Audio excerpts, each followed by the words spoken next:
to order. 6:01. Yeah. Okay. Mr. Whataburger, would you lead us in the invocation? Okay. All right. All right, Will, Yes. we're starting on Will Cobb, we're starting here, thank you. Sorry. Dear God, thank you for bringing us together today. Please allow us to have discussions about the items in front of us. Please let us all be safe on our travels home. And please, with the upcoming weather, with all of us be safe. In God's name we pray. Amen. Mr. Jones, will you lead us in the I pledge allegiance to the flag of the United States of America and to the republic for which it stands, one nation, under God, indivisible, with liberty and justice for all. All right. At this time, I will entertain a motion to adopt our agenda for this April 22nd, 2025 meeting of the Planning Commission. I will make the motion to adopt the agenda. Do I have a second? I'll second. All right, all in favor? Aye. All right, motion, the agenda is adopted. All right, and have the members of the commission been able to review our minutes from the March 25th, 2025? Yeah. Correct. Little time machine there. Oops. All right, so we'll adopt them as amended to correct the year. Let's see. I review the minutes. Motion to change. Oh, so, Amended. motion to, do we need to, can we adopt it as amended? As amended, As yes, amended, sir. okay. I'll make the motion to adopt the minutes as amended to reflect 2025. I'll second. All in favor? Aye. All right, the minutes are adopted. Thank you. All right, so we'll move on to our new business. We have item number one, a request by Will Cobb on behalf of Gateway Crossing Jasper LLC to requesting a variance from the sign ordinance for the Chipotle. All right, Mr. Cobb, at this time, the floor is yours if you'd like to tell us about what you're requesting a variance. So if I may, real quick, That's it. Will, before you get up, both Wills? Yeah, Before, so I just wanted to discuss about, I know, I apologize for not being at our last meeting.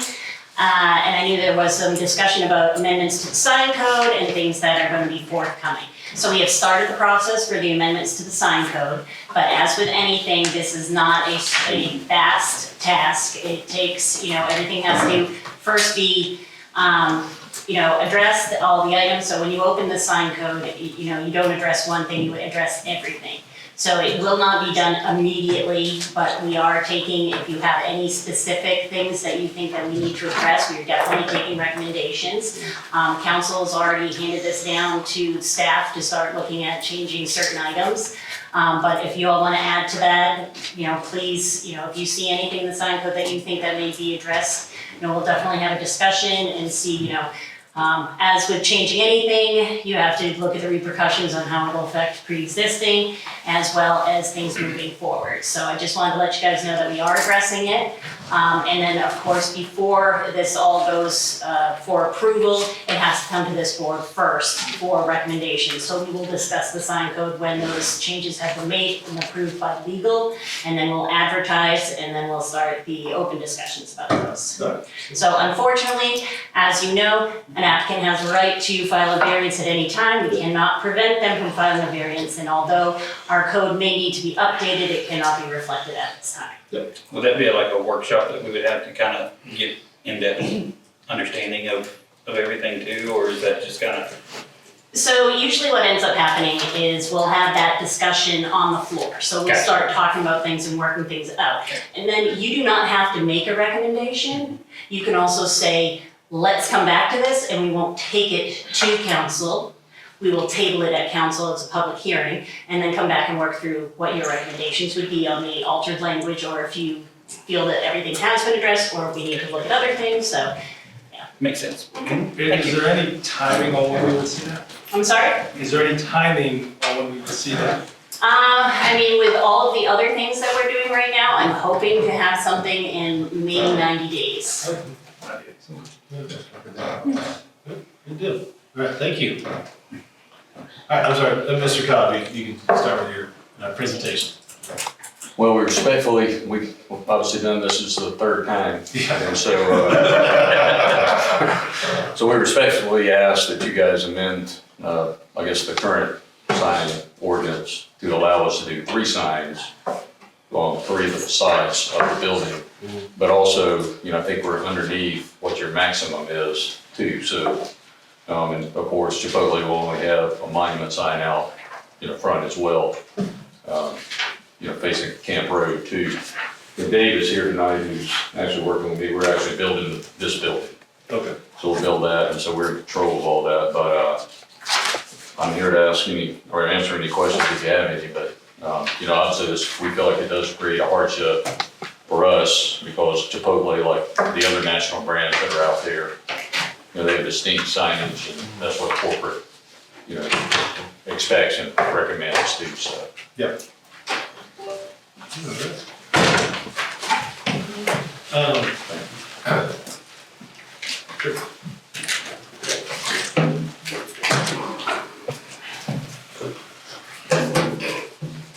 All right, take it away. Thank you. Good evening, Chair, members of the Commission. So as was stated, the first request we have before you is a sign variance request to increase the number of facades with signage from the 2 that are allowed to 3 for the Chipotle restaurant over at the Gateway Crossing Shopping Center. So the subject property is about 9/10 of an acre. It's zoned C2 General Commercial, and it is located on the west side of the Camp Road entrance to the Gateway Crossing Shopping Center. It has frontage on Camp Road as well as the shopping center's internal drives, both James Drive and Virginia Way. And this is the site of the proposed Chipotle drive-through restaurant that is anticipated to be under construction soon. So as far as the site context goes, to the north we have the Shops B building, which will accommodate the future chicken salad ship and tropical smoothie tenants. To the east, across Virginia Way, we have a vacant property zone C2. To the south, across Camp Road, is the Quick Trip, and to the west is the site of the future Chick-fil-A that is going in this development. So again, the applicant is requesting a variance to allow for a greater number of signs than is currently permitted for a single occupant building. So our sign ordinance allows for 2 facades with wall signage, whereas the proposed Chipotle will have 3 signs.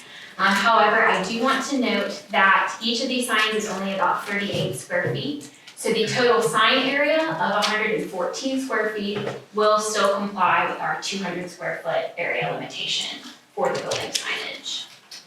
So this is the sign plan for the proposed Chipotle. There will be signs on the south facade facing Camp Road, the west facade facing the future Chick-fil-A and Highway 515, and the north facade facing internal to the shopping center. And then there's an existing monument sign there at the northwest corner of Camp Road and Virginia Way, and Chipotle will be putting tenant panels on both sides of that monument sign. So with that, our sign ordinance outlines hardship situations where variance relief is warranted. The first is that proximity of existing signs on adjoining lots causes the property to be ineligible due to spacing requirements for the type of sign sought. Staff believes this is not met because there are not spacing requirements for wall signage. The second hardship situation is that the conditions are not the result of actions of the property owner. Staff believes that this is not met as the owner could revise the sign design to comply with our ordinance. The third hardship situation is that the requested variances are limited to the minimum relief necessary to overcome the hardship. Here again, since there's not a spacing requirement and this signage is being proposed by the property owner, we feel that this is not met. And the fourth hardship criteria is that in no case shall relief be granted to allow a greater number of signs than would be allowed if the hardship did not exist. Here again, this is not met because the request will result in an increase in the allowed signs from 2 to 3. So with that, staff is recommending denial of the variance request due to failure to comply with the hardship criteria. However, should the commission find merit in the request, staff recommends that We condition the recommendation to say that the total sign area shall not exceed 200 square feet for wall signage. And I'm looking at page 5 of the packet here where it has the, the elevations with the signs. So I guess we're calling attention to the fact that the Chipotle text and then the pepper, those would be considered two separate signs? They would be considered one sign, so One sign. we look at sign area as the smallest rectangle that fits around all of the sign columns. Okay. So those would be one sign each. Okay, yeah. That's fine. Okay. Well, from my perspective, I do agree from the plain letter of the code, it seems to be in violation for adding one extra elevation, but based on our past history with this development and these signs, I would be inclined to grant the variance, given that it would match the other standalone restaurants and businesses in that location. You have any questions, comments, concerns? We've been through this few months. I feel like we could design some signs by now. Our lots. Alright, if there's no further discussion or questions for the applicant, I'd entertain a motion to either recommend approval or denial at this time. Oh, what? Oh, sorry, you're correct. Sorry, is anyone here from the public want to have any questions, concerns, comments? Like to address the commission, address the applicant, address the city? Okay. Hearing none. I'll make a motion to approve with the 200 square foot limitation. I'll second. All right, all in favor for approval with the condition that shall not exceed 200 square feet for the three sides, say aye. Aye. All right, motion passes. All right, we have recommend approval, send it up the chain. Thank you. All right, thank you. All right, moving on to number 2. We have a request by Will Cobb on behalf of Gateway Crossing Jasper LLC for the Whataburger to add 4 signs on 4 sides. Is that correct? And then increase the square footage of the sign from 200 to 235 square feet. Mr. Scott, the floor is yours if you'd like to address this. Mr. Will Cobb again. This is with Whataburger. So what we're trying to do is comply with, again, their national standards and whatnot. So we're asking for 4 additional signs, but we do fall under, I guess, your total square footage as well as signage. No. It's 235, it says here. 235, well, we're 35, but part of that is the star, which is really a backlit item under the W.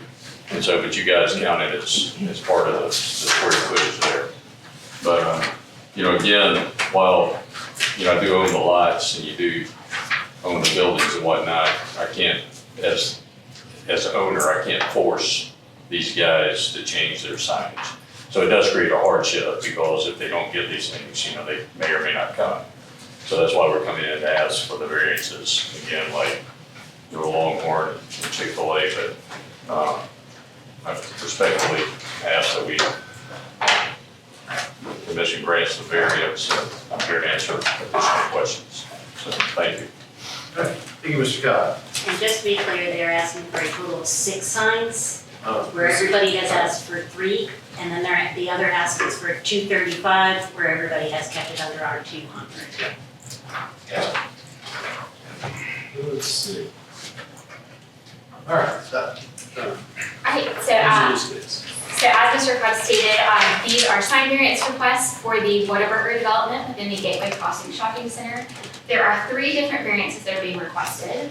The first is to increase the allowed sign area for a single occupant building from 200 square feet to 235 square feet, or an increase in 35 square feet.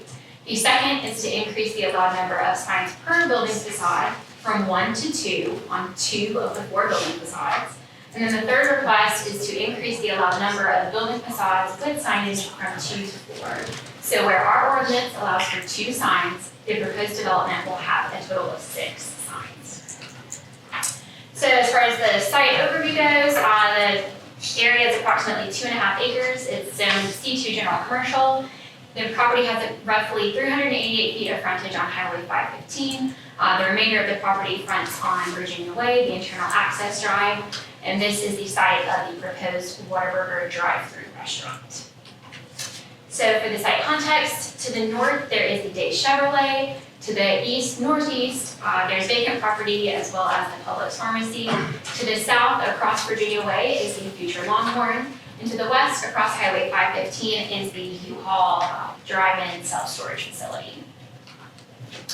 So the applicant is requesting variances to allow for a greater number of signs than are currently permitted. Again, an increase from 2 signs to 6.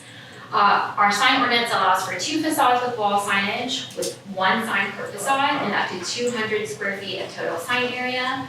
Whereas this proposal reflects 4 facades with signage, 2 of which will have 2 signs and 235 square feet of total sign area. And while I do have this slide up, I did just want to note, Will alluded to a sign that has the triangle. So again, when looking at how our ordinance defines sign area, it is the smallest rectangle that fits around the sign area. And since that color and the backplate are part of that sign, that is why we have to count that additional area, even though it does include some blank space. But that is one of the things that contributes to them being over the 200 square foot limitation. So this is the sign plan. The building will be oriented north-south, so it'll essentially run parallel to Highway 515. You can sort of see here where the signs will be located on the different facades of the building. This development is also proposing a monument sign there at the northeast corner, essentially, of Virginia Way and Highway 515. So in doing our variance criteria, again, we outlined 4 hardship situations where sign variance relief is warranted. As we already discussed this evening, there are no spacing requirements for wall signage, so we believe that the first criteria is not met. Respect to hardship criteria number 2, that the conditions are not the result of the actions of the property owner. Again, this signage could be revised to comply with our code, even though that would conflict with the corporate rating requirements.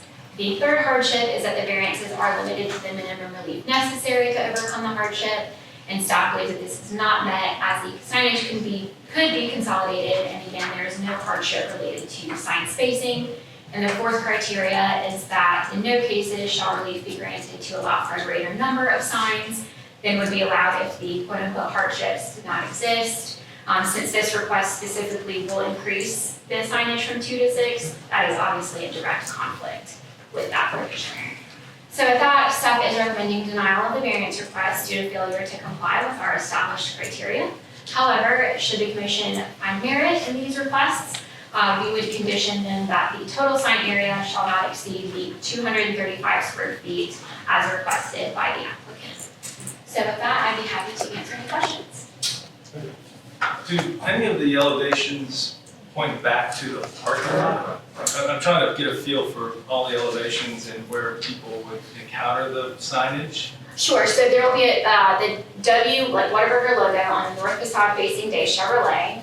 And then you would also have the Whataburger logo and a script sign, I believe, facing, let's see, Highway 515. So you'll have the Whataburger logo sort of on the north end of the west elevation, and then you'll have the actual script logo on the south end of that west elevation. So there'll be 2 Whataburger signs facing 515. And then on the south building elevation facing towards the Longhorn, you'll have another one of the script Whataburger logos. And then facing internal to the site, you'll have the script Whataburger logo as well as the Whataburger logo with the triangle emblem over the entry.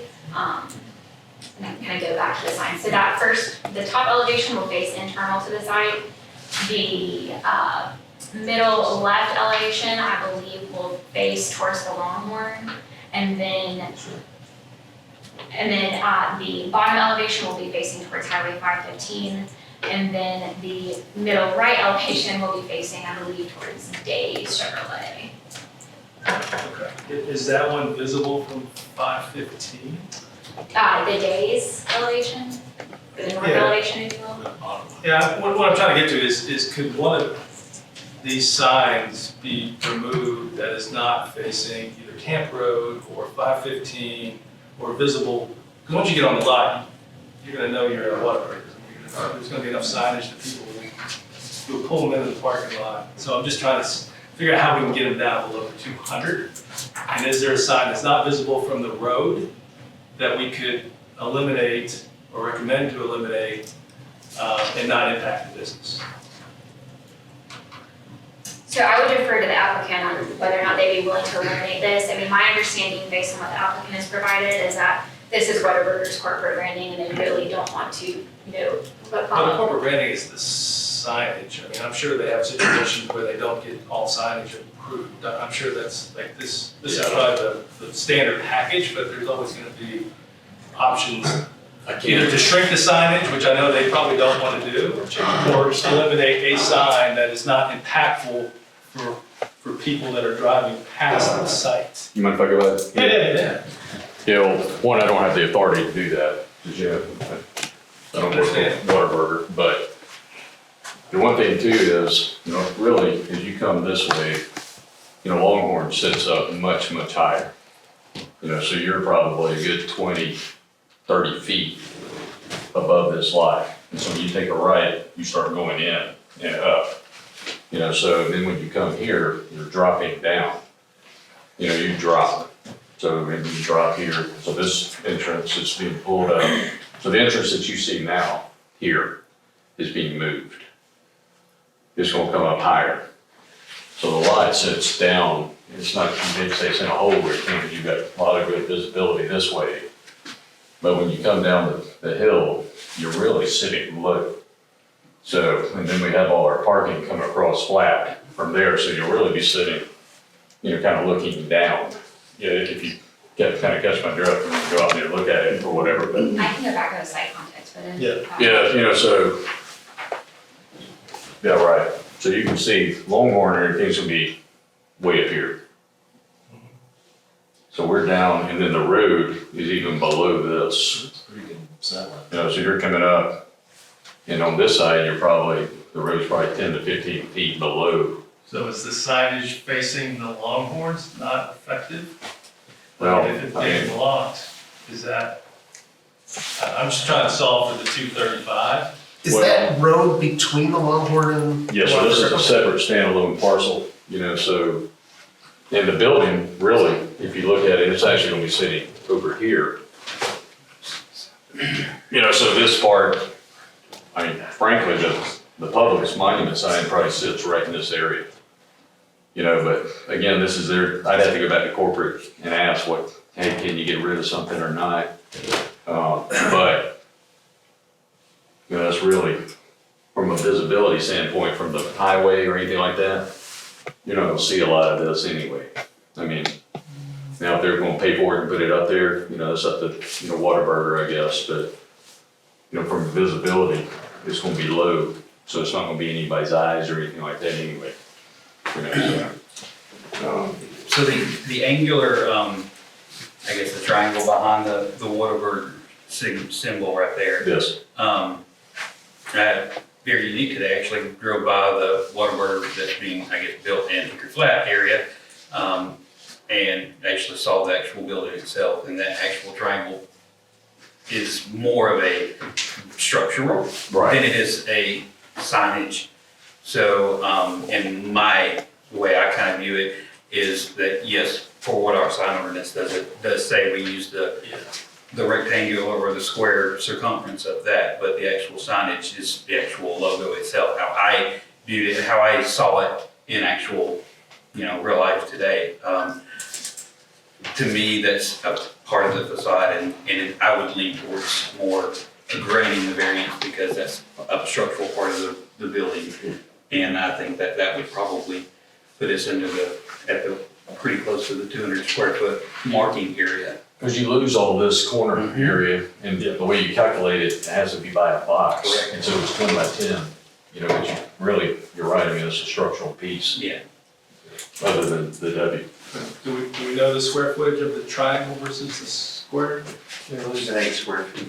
So I know that Ellie had discussed with Whataburger, because that we were trying to say, hey, you know, this is what's been going on, and they said they did not want to remove that at any cost, and because it shares the lighting and the orange and everything. But, you know, if you guys, you know, It's also on the parking lot side too. Yeah, if I was them, I wouldn't want to remove that as part of the identity, but So- I was looking more at the back elevation, but I have a question about traffic flow. People coming northbound will probably be using that entrance that you're talking about.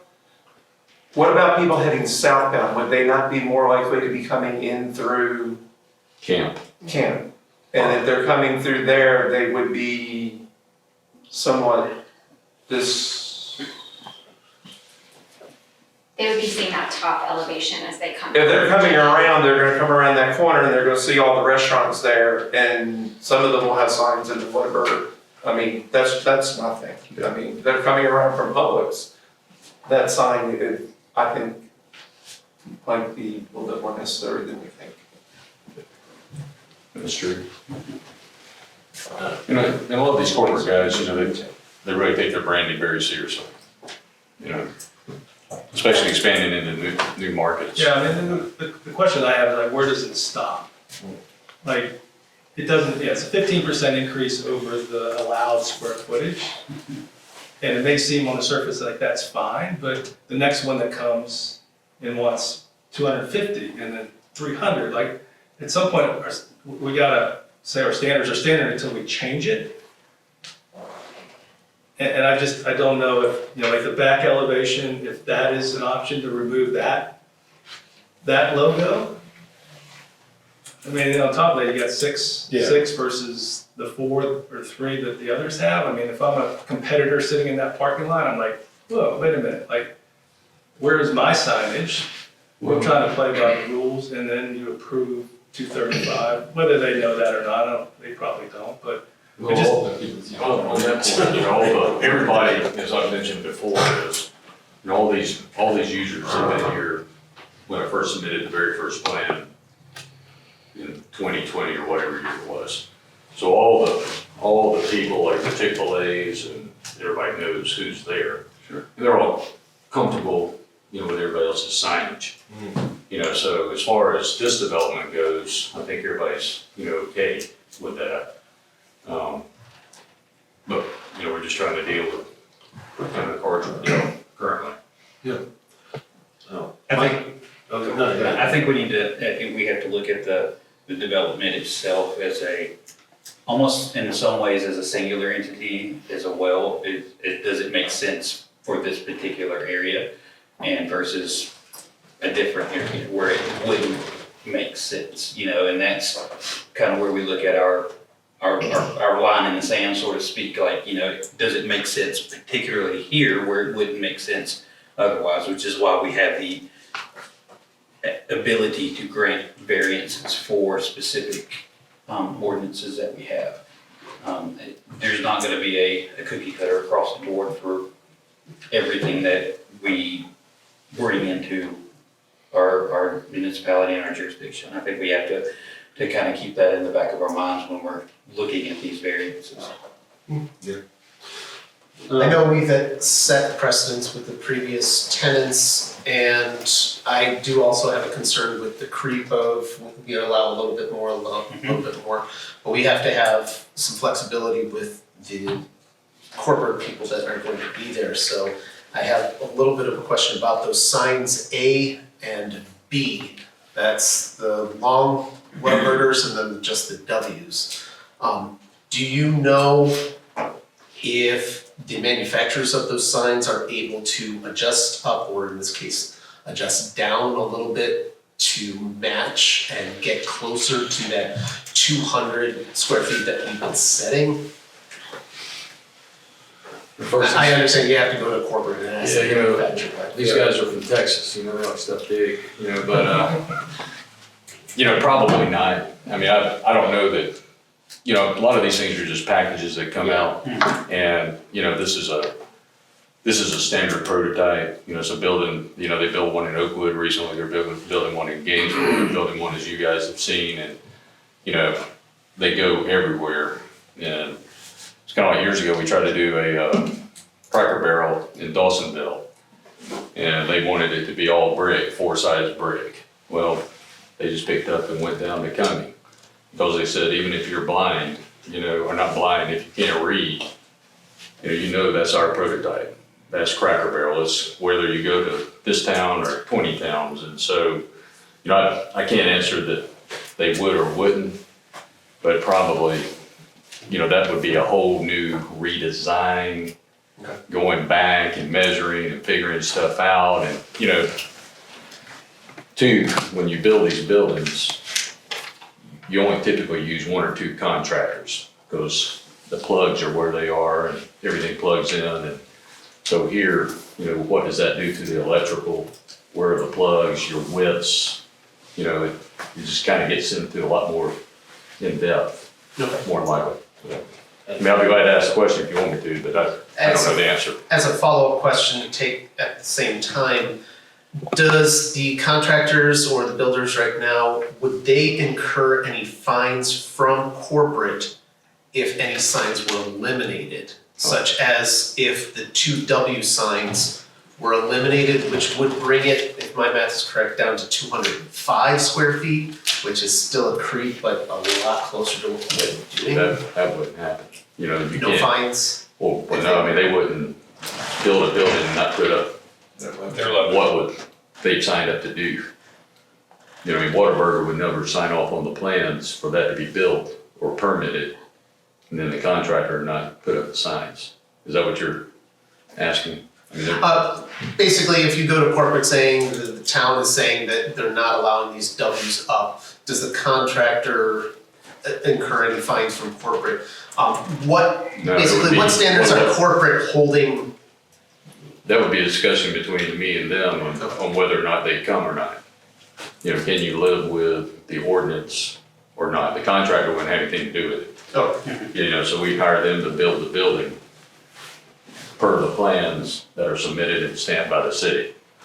You know, so if the W's on there, they would expect it to be on there. You know, if it's not on there, or somebody says you can't have it, then that's a discussion I have to have with them and say, hey, are we still good or not, or what do you want to do? And as you guys have probably noticed, you know, there's been, you know, Chipotle didn't pick up their permit until they got through their sign ordinance. You know, certain things don't get filed until they get their thing, because then you gotta make another determination. You know, do we move forward? Do we try to adjust? And it gets into time. You know, a lot of these stores too, they try to drop things in a slot. So, you know, we want to get open in 2025, we're going to do X amount. But if things change sometimes, you know, so well, maybe we need to push that to 26, or we got to do a redesign, or, you know, so it just gets a little more complicated, sort of. Yeah. So for like educational purposes, so the sign code, you know, it is written the way it's written. And so when you start discussing setting precedents, so the precedent is not the number of signs. The precedent is that the variance is being granted without meeting the criteria. So, But I think that, you know, what we're granting the variance for is an important precedent as to inform us as to how in our consideration to grant or deny the variance. great, Yeah. exactly. Yeah. So I don't disagree with that. But more to Chris's point, you know, if you know, all of our recent national brands have complied with so Mavis Tire, Panda Express, Piedmont, you know, once they submit their sign package, we review it and say, hey, you need to shrink it by this much, you need to do this. And this is the first that we've obviously, for the people who've been on the board longer, these are the first variances we have encountered in our sign code with all the other corporate businesses and the national brands that we have here. So, you know, is this something we have to look at on the 515 corridor? Yes, definitely. But also when we had the sign code open, we talked to Publix and we changed the size of the monument signs because they were originally, 8 feet high, and now they're 25 feet high. And we allowed larger spaces. We allowed the 100 square feet on those monuments, and I think it was 50 before. So we changed the sign code for Publix on 515 for Gateway Crossing before they applied.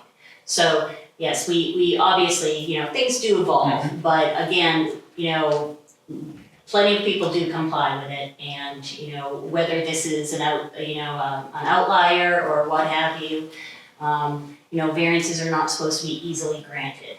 They're supposed to be the last resort when you have an actual hardship, and obviously you can't have a hardship if there's nothing there. So, And I've seen, you know, I've been to more strictly coded developments where, you know, I was in Sedona, and the McDonald's sign is turquoise blue. There's no yellow in any McDonald's. she's from So- Arizona, so she knows. Yeah, so, Yeah. yeah, so there is a, you know, if, and I understand that, you know, they want their branding, but also, I think some places are willing to play by whatever rules we set, and I think these are fairly reasonable rules.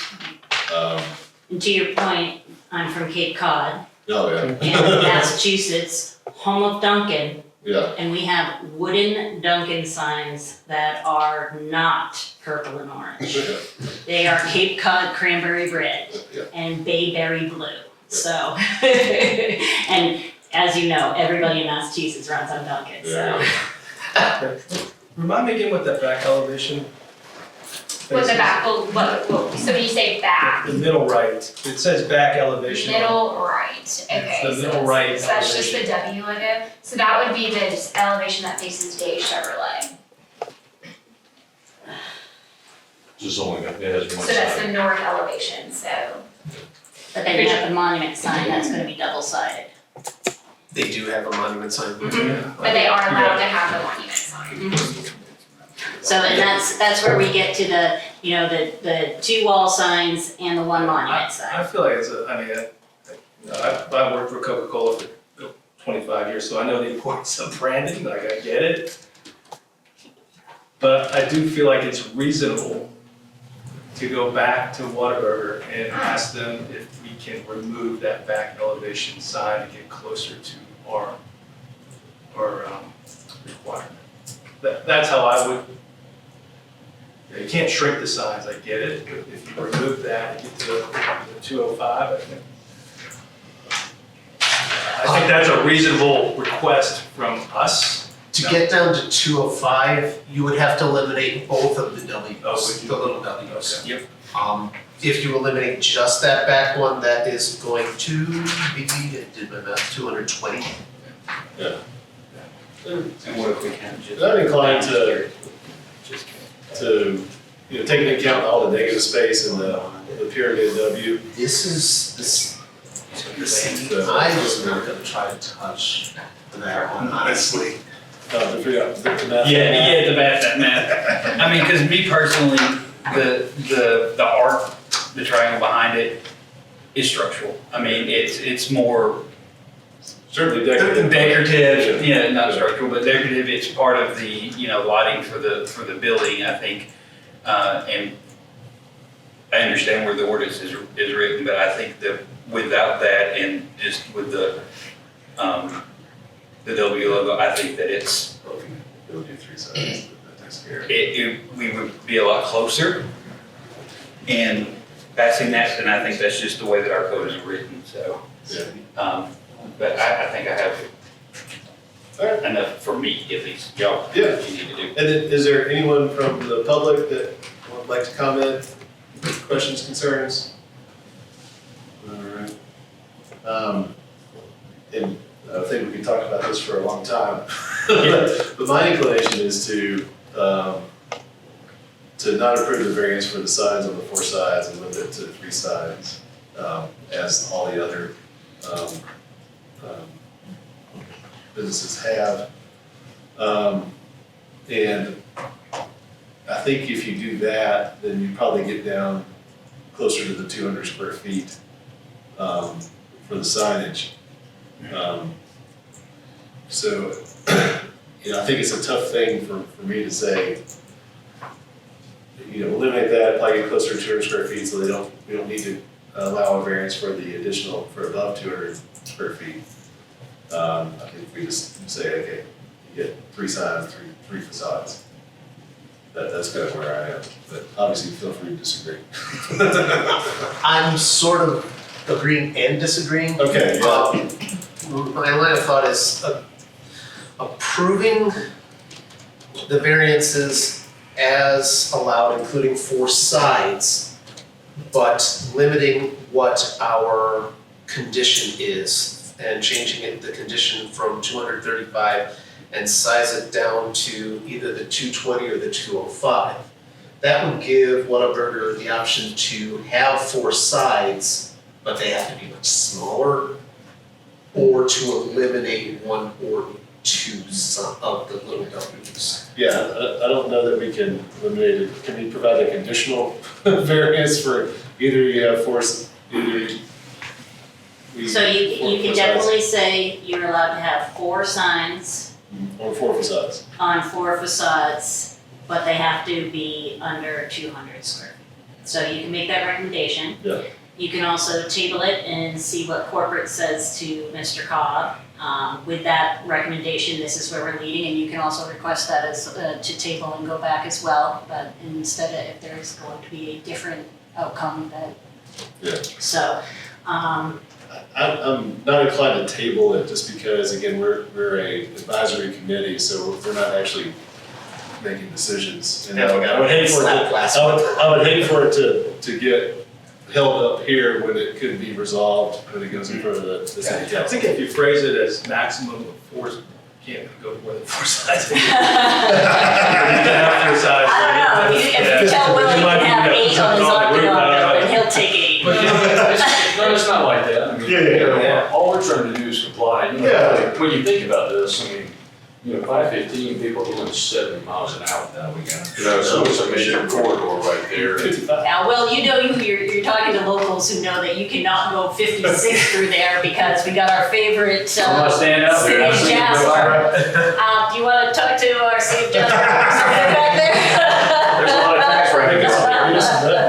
But, you know, we're trying to do stuff that looks nice, you know, and this is a master plan development. And, you know, sometimes, you know, I think that because of the ordinance, you know, we're not just buying, and I always come in here and buying a lot, a singular lot somewhere on a road. That's kind of one thing, but here I've master planned the whole development. You know, internal traffic flows, signage, you know, maximum parking, you know, Publix requires me to have all these kind of things, heights, you know, all these kind of stuff, so, I mean, I get the sign ordinance and whatnot, but, you know, we've kind of held ourselves to a little higher standard, you know, with rock and monuments and, you know, the whole look overall. And so if I didn't think it was something that wasn't gonna look right, I wouldn't want it. You know, in other developments, I mean, I turned a lot of people down, you know, shops, these guys won't come down, I let that happen, we were just talking about that a minute ago. You know, so we like heavily planted trees and a good look. Because, you know, I hadn't come in and flipped anything and sold out and that kind of stuff, so. You know, I can go back and ask, we can table, but, you know, then you get into a corporate, you know, whirlwind. And so it's just, you know, I'll do what you'd like for me to try to do, but will I have any success or not? No, probably not. You know, then I guess if we table it, you know, from a timeline, you know, we're another 30 days and another 30 days and, you know, so now, you know, I think Chick-fil-A and Longhorn's looking at October-ish, Chipotle, hopefully September-ish. Chicken salad chick and tropical smoothie, hopefully late August. I mean, they're in there blowing and going. So, you know, trying to get everybody too on a timeline. I know that doesn't mean a lot, but it'd be nice to have everybody open for Christmas and all that kind of stuff, shopping, you know, doing all the things, but Marble Fest. personally, I'd like to try to work with what we have. And we did have, and we got on the phone and I called the lady who does all their signage nationally. And she was very nice. We got on and we measured everything and, you know, talked about what this is and how you calculate. But I mean, really the triangle in the back is really just a structural piece. It's just being held to that. You know, and on the backside where people wrap on building, that W faces up the highway, and so for somebody coming down, they're gonna see that, go through the parking lot and come back around and whatnot, but, and we'll have signals active too, now.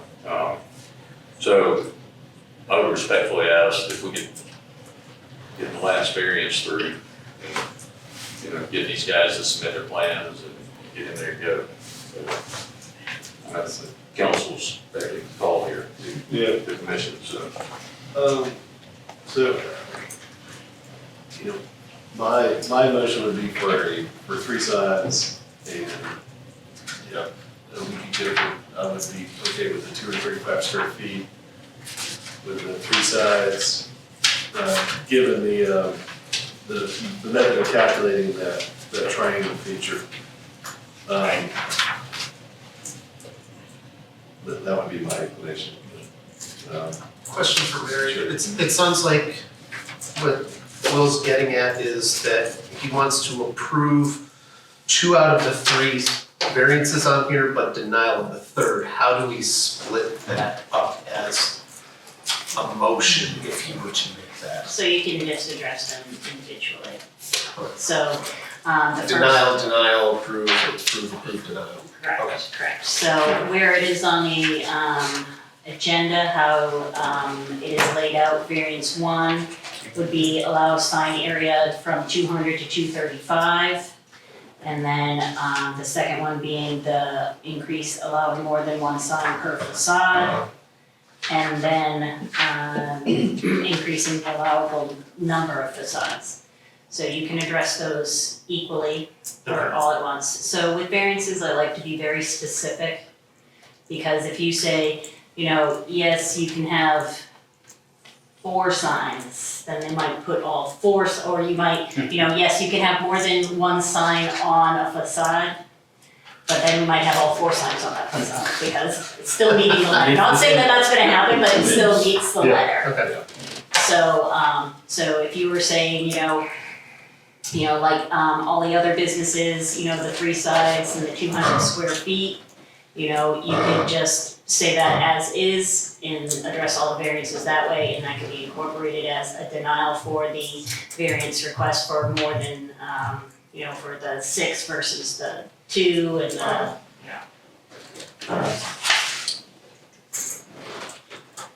Let's take it one by one, so. So, number 1, so we have a variance to increase the sign size from 200 to 235. How do y'all feel about that? I'm kind of okay with it just because of how that triangle works out. There's a lot of negative space there. I don't think should be counted against them for that. I understand where both sides are coming from. Yeah. No, what do y'all say? I can make a motion to approve. Okay, that's I'm fine. good with that. That's it. I motion to approve. The variance 1 for Variance 1, yes. increase it from 200 to 235 square feet. Is there a second? Second. All right, all in favor? Aye. All opposed? Aye. Oh. All right, so 4. All opposed? Aye. Okay, 1. And then, Chris, are you abstaining from, or did you say that? I'm still thinking. Okay, you take your time. Yeah. It's gonna pass either way, so I will deny. Okay, all right, so we'll go over our recommendation for approval to the city council. Number 2, we have the number size per facade from 1 to 2 on 2 building facades. So 2 of the building facades will be, I am not opposed to this because I understand the branding with the separate little Whataburger W's apart from the name. I'll make a motion to approve. Okay, did I have a second? I'll second. Okay, all in favor? Aye. All opposed? All right, that passes. Number 3, I'm still kind of hung up on the 3 because we've done it for everybody else. So I don't know. Not strong. I don't feel strongly either way. ultimately, I think if the sign ordinance came in front of us, I think I'd recommend to allow signs on 4 sides, because we're not always gonna be, you know, in a strip mall, and, you know, everyone just needs one sign on the front kind of thing. So I'm, at a baseline, I'm not opposed to allowing for the signs on 4 sides. You make a motion to approve. I'll second it. All in favor? Aye. All right. So the best is that. All right. So we beat that horse, so let's move on to item number 3. We have Christopher Stansel, we have Pickens County Government and Development Authority of Pickens County, wanting to annex the airport. All right. So someone from the county, Mr. Council, you want to tell us what's going on?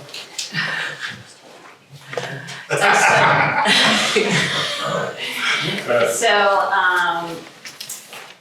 we did receive an email from Chairman Stansel saying that he regrettably cannot make it. Yeah. So I would like to read this into the record. Okay. It says, "Thank you for reaching out regarding the upcoming planning meeting. I'm trying to work out attendance to the meeting, but will be leaving for a commissioners conference at the same time. In the event that I am unable to attend, please allow this email to confirm that the county's request to seek annexation of the Pickens County Airport into the city of Jasper. We are requesting this to seek city services as the new airport FBO is constructed and to assist with the correction of past zoning changes that predate all of us leaving an island of city property on the northern side of the airport property. Thank you again for your reaching out. Respectfully, Chris."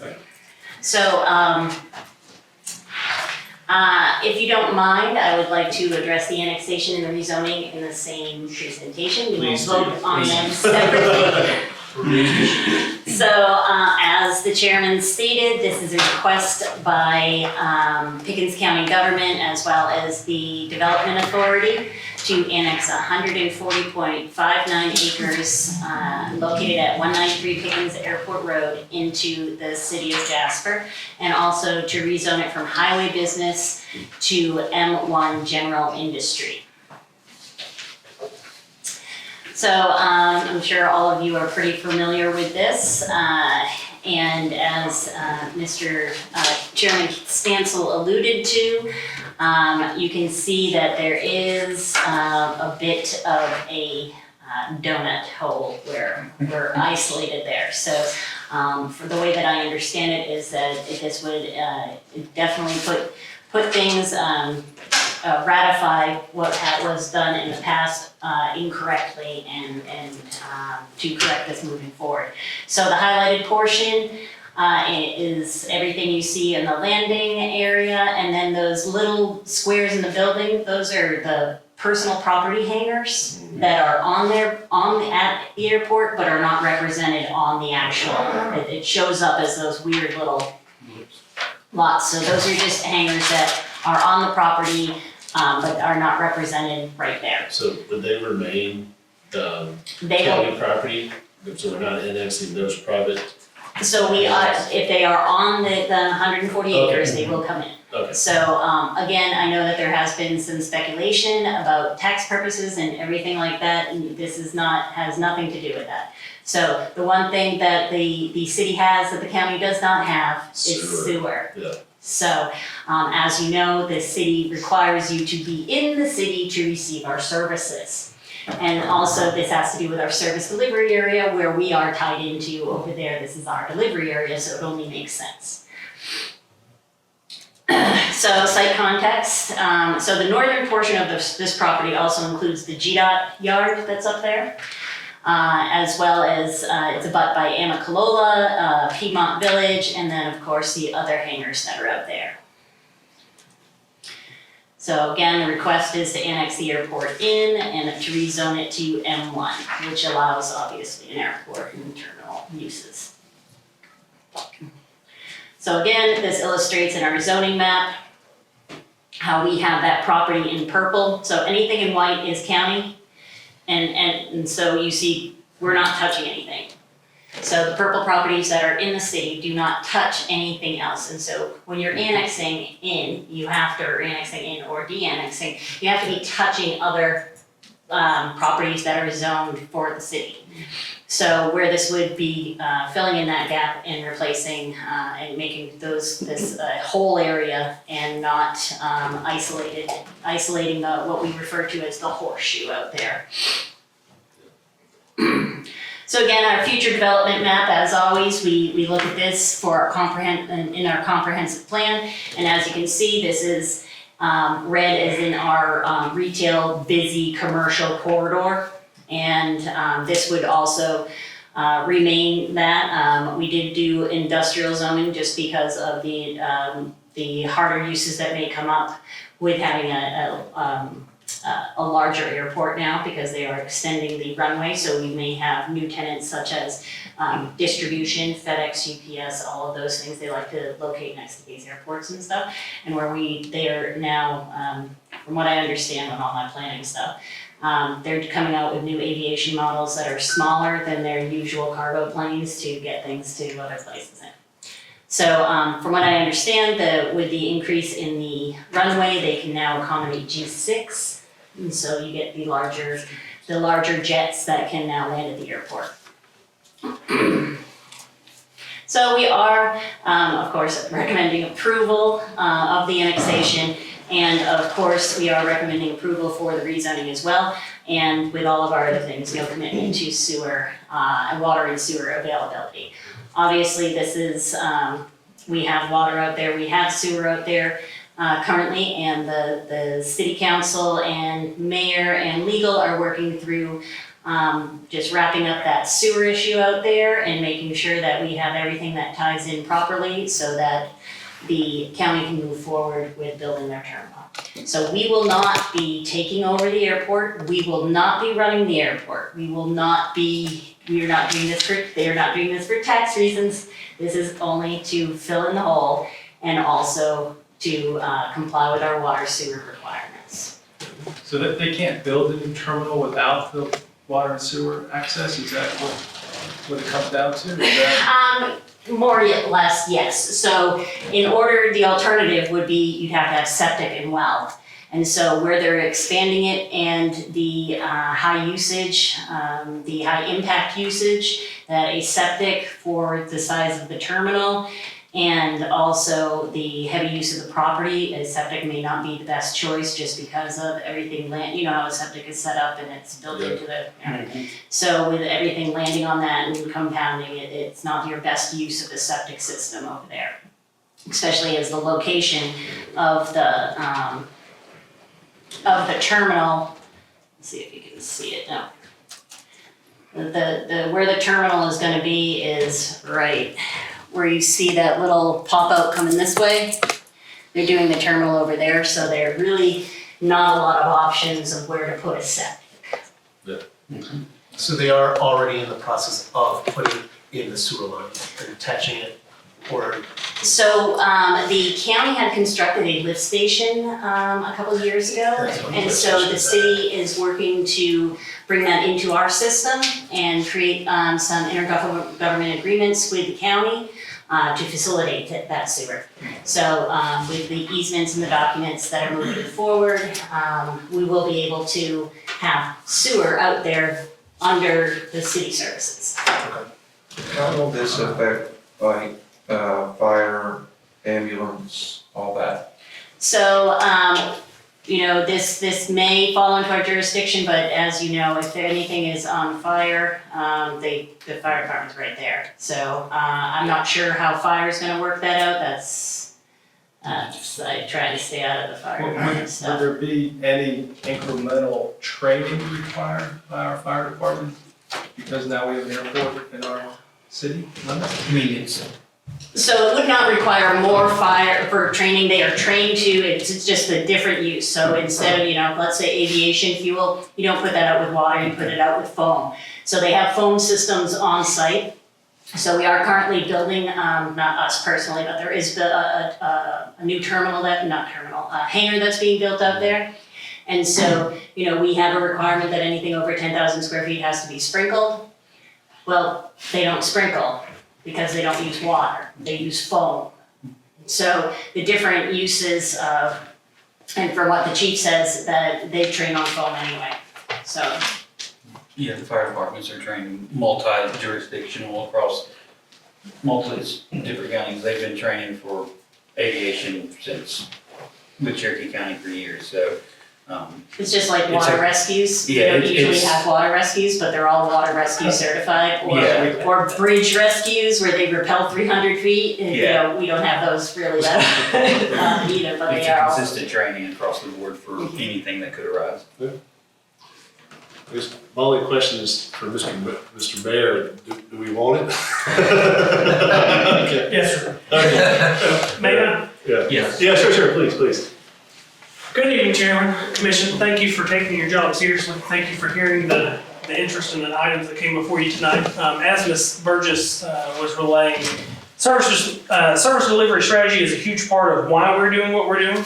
Chairman Tesla and I have communicated many times over a long period of time about this. This conversation actually predates me being mayor. The former mayor actually had these conversations about how to make this happen and how to move forward.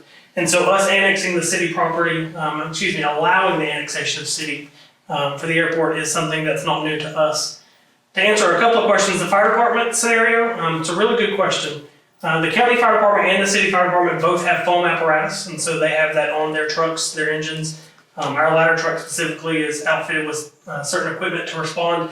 As far as response times, obviously the county's department's going to be a lot faster getting there because they're basically on property owners. But that is a county facility inside city limits. And so the county and the city, departments have always worked well together.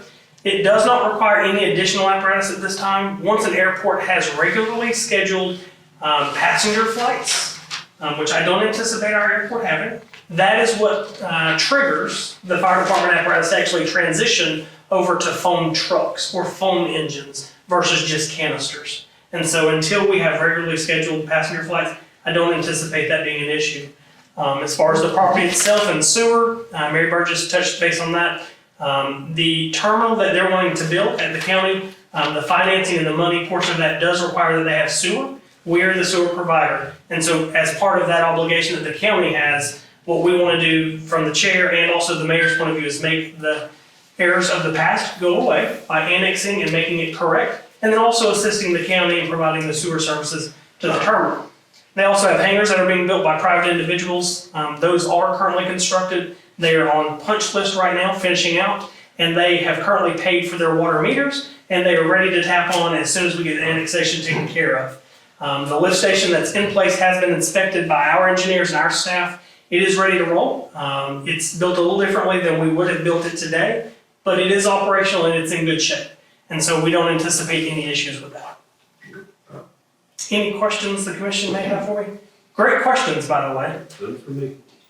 All right, thank you. I've got a couple questions. Yeah, please. I'm a pilot of a plane over there, and my wife told me about the meeting today, so I'm kind of in short, doing this on short, but I was wondering, as the city annexes the county airport, what will be the impact for the property owners there?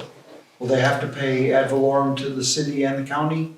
Does it? Mr. Mayor. If I may, that's a great question for your tax assessors to determine exactly what taxes you'll pay. Simply annexing to the city, this body and our elected body does not handle that portion. Understood. I'm just trying to get a grasp on.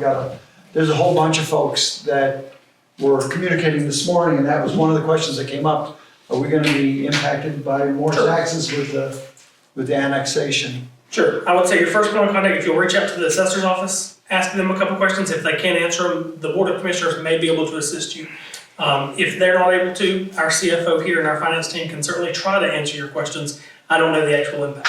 Well, I live outside the city, and so if I lived in the city, would I have to pay ad valorem, let's say for a boat? Would I have to pay city ad valorem and county ad valorem, or just one? So again, that's a great question for those departments that I've referred to. But for the folks that live in the city might know the answer to that. Again, referring you to those departments, that's going to be the best place to get your answers. I'm sorry, sir, would you state your name and address for the record? Sure, my name is Robert Volk, V as in Victor, OLK. Address is 107 Bob Road in Talking Rock. Thank you.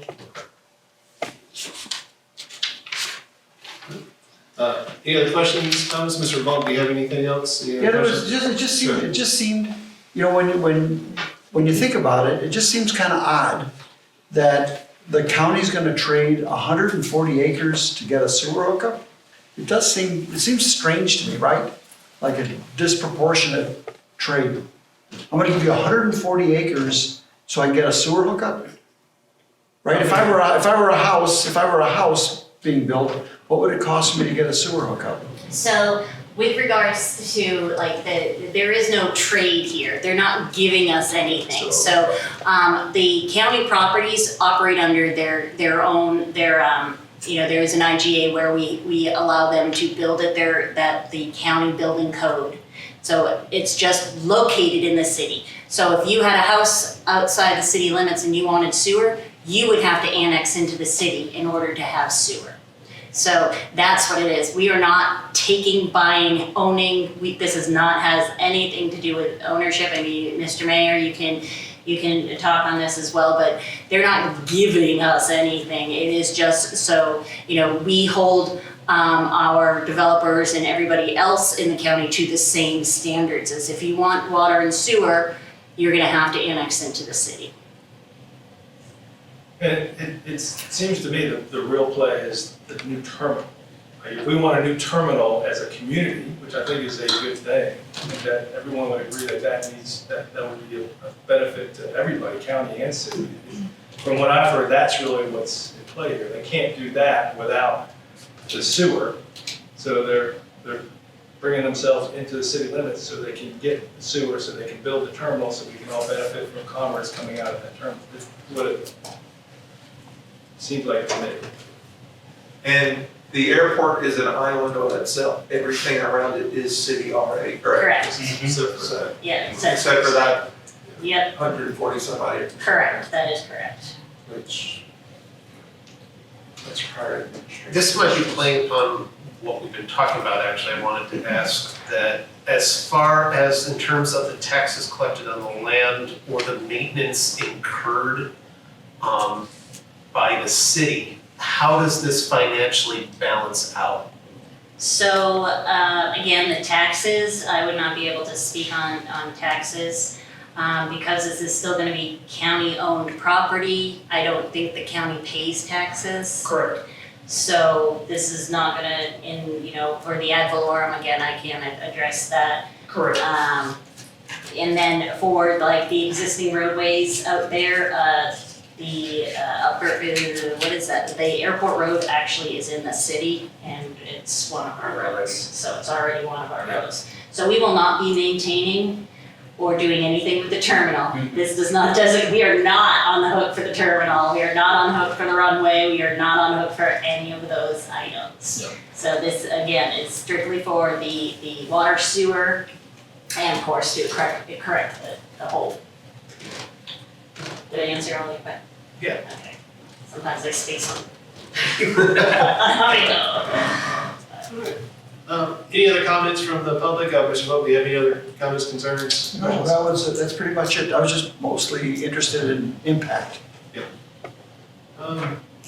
At this point, I'm inclined to recommend approval of the annexation and the variance. Rezoning. The rezoning from Pixie Highway to Jasper M1. It's interesting, so M1 is explicitly allows airports. Okay, we were planning ahead. If anyone has a motion, I'd be certainly willing to entertain that. Make a motion to approve. We approve both the annexation and the rezoning. Second. Right, all in favor? Aye. Aye. Any other new business before us? Any old business? Hearing none, I'll entertain a motion to adjourn. I'll make a motion. Have a second? Second. All right, all in favor? Aye. All right, we are adjourned. Adjourned at 7:10.